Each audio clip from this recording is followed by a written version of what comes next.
9h, 11h, Europe 1 Culture Média. Philippe Vandel. Et c'est l'heure, Philippe, de l'info média du jour.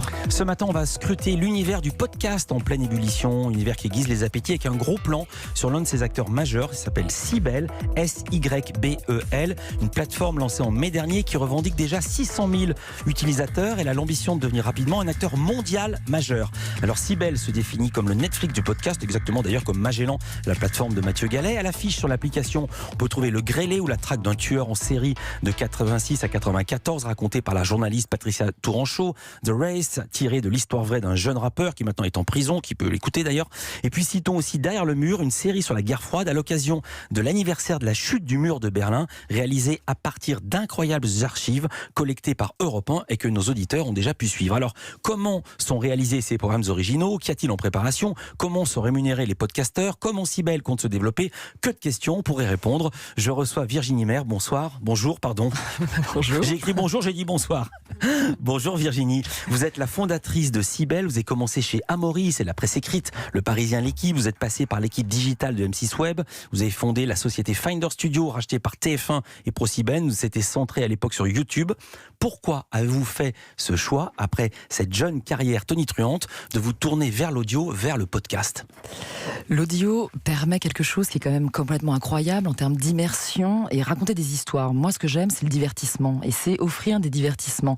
Il y a un usage en fait qui est vraiment en train de se développer, c'est que à l'ère justement du tout vidéo, et j'en viens, comme vous l'avez rappelé, j'ai beaucoup géré des youtubeurs, donc de l'image plutôt. Ouais. Mais en fait, à cette ère-là, il faut pouvoir avoir des alternatives aussi aux écrans, et ça, c'est une promesse qui est très forte avec l'audio. Et raconter des histoires, en fait, ça n'a rien de nouveau, et c'est ça qui est quand même assez incroyable, de pouvoir avoir du divertissement à tout moment, n'importe quand et n'importe comment. Ça, j'ai bien compris, ça c'est le point de vue de l'auditeur, mais maintenant en tant que chef d'entreprise, pourquoi l'audio ?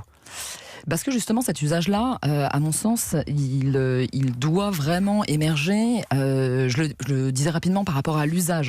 C'est vrai qu'aujourd'hui on est de plus en plus équipés, on le voit chez nous, les enceintes connectées, on a tous des casques, je prends le métro, la voiture, ouais. Dans la rue, on est vraiment toujours avec des écouteurs, donc on a vraiment la possibilité d'écouter plein d'autres choses. Donc c'est pouvoir offrir du divertissement. À l'origine, c'est aussi la genèse de Sybelle, c'est aussi d'avoir une alternative très forte pour les enfants, et donc de pouvoir leur raconter des histoires qui sont immersives. Il y a un mode kids.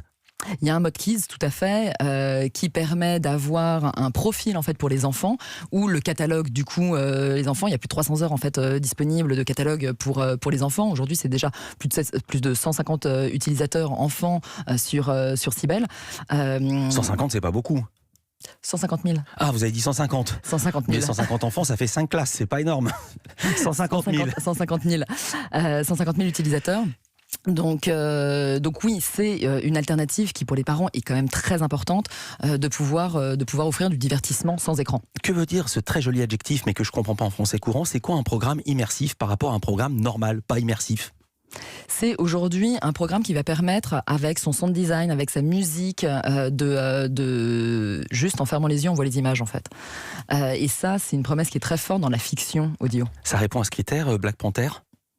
Black Panther est un documentaire qui est extrêmement immersif, effectivement, parce qu'il y a une musique de dingue. Ça raconte quoi? Ça raconte l'histoire de George Brown, qui est un Afro-Américain sorti des ghettos, qui a été, il y a 40 ans, un peu embêté aux États-Unis à cette époque, et qui surtout a détourné un avion pour rejoindre les Black Panthers à Alger.